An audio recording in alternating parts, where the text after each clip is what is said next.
What is going on, everybody? I hope you're doing well. My name is Andy with Boatworks today, and before we jump into this video, I just want to remind everybody that this is part 2 of this fairing process. If you have not seen the part 1, I will include a link for that right up in here. And with that said, let's just jump into it.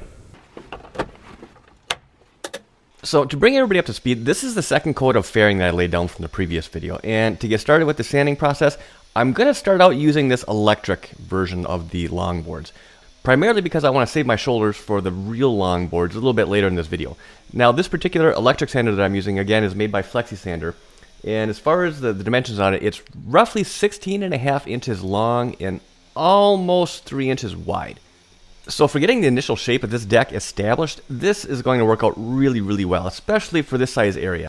And I'm using 80 grit Abranet sandpaper made by Mirka. If you don't know who they are, you should check them out. It's a little pricey, but it works really well, and it lasts a long time. A lot longer than traditional sandpaper.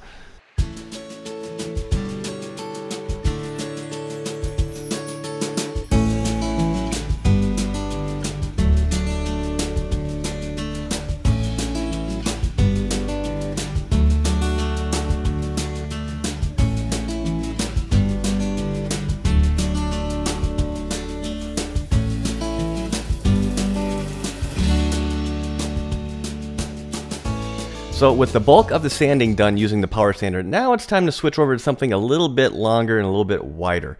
This particular longboard, it's manually driven and affectionately called Brutus. But this particular board is roughly 33 inches long and almost 5 inches wide.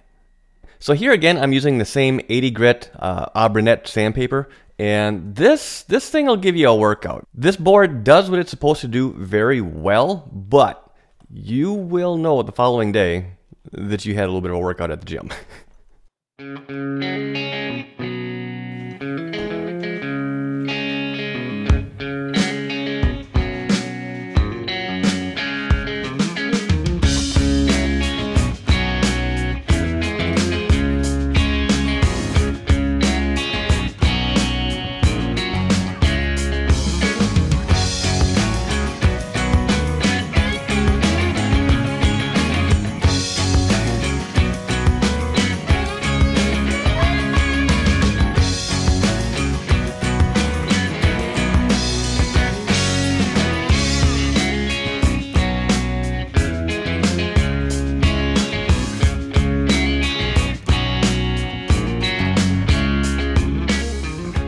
So what I'm finding here is that the electric longboard actually got about 99% of all the shaping done. All I'm doing here is just, technically fine-tuning with the longer board, which is a little bit overkill because when this part of the project is all said and done, this entire deck is most likely going to be all non-skid. And when you have that kind of texture up on a deck, you don't need to get the surface as perfectly faired in as what I'm doing here. It's just, I don't know, I got a couple of new toys and I wanted to give them a run for their money just to see how well they actually work. So it's a shoulder buster, but again, a little bit overkill, but why not? Why not?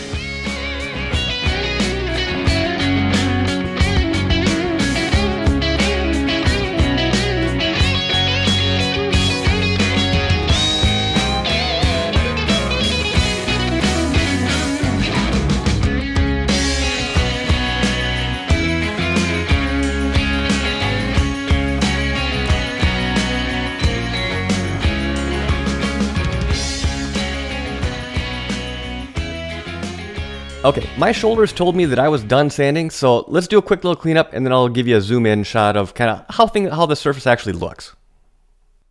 So as it turned out, I did not have any major dips or low spots on this deck. It was just a nice, even, continuous camber across this entire deck, which is nice.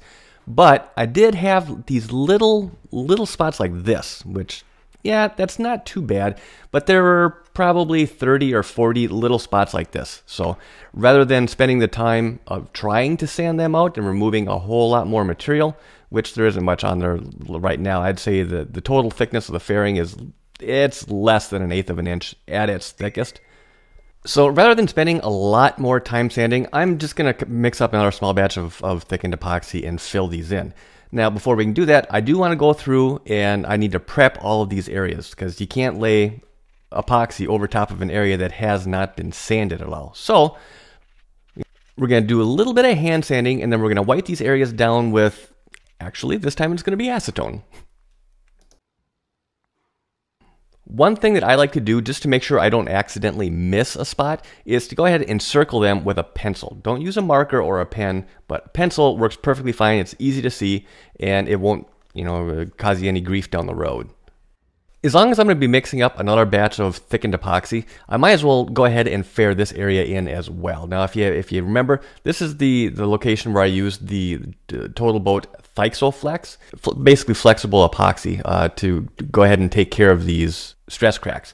So if you have not seen that video, again, I'll put a little pop-up window in the top right corner and check it out.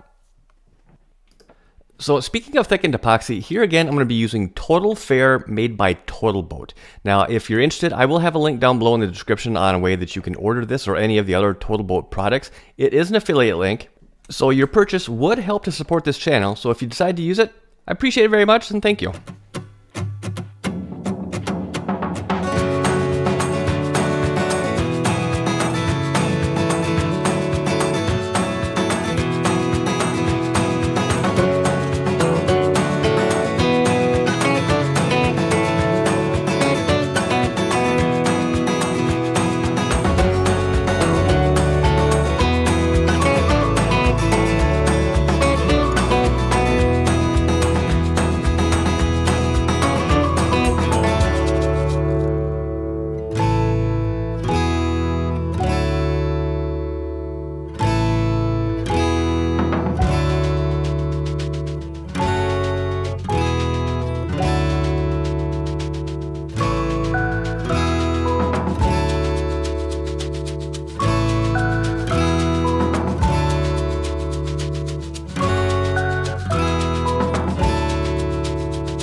It is the following morning, so it's time to go ahead and do our final sanding to knock these patches down.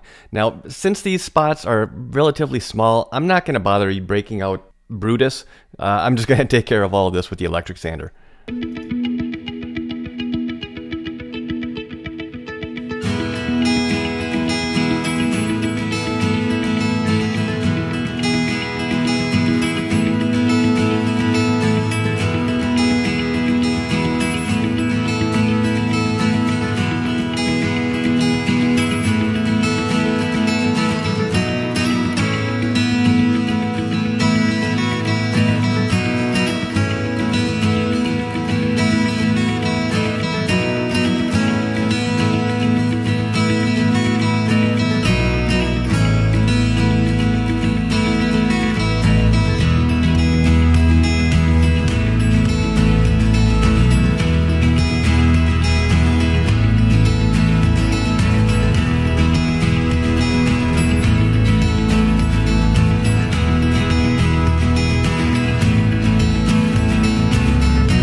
So there's still a little bit of hand sanding that needs to be done around the edges of this tow rail, but I could not find a very entertaining way to actually show a bunch of hand sanding, so I'll take care of that off camera.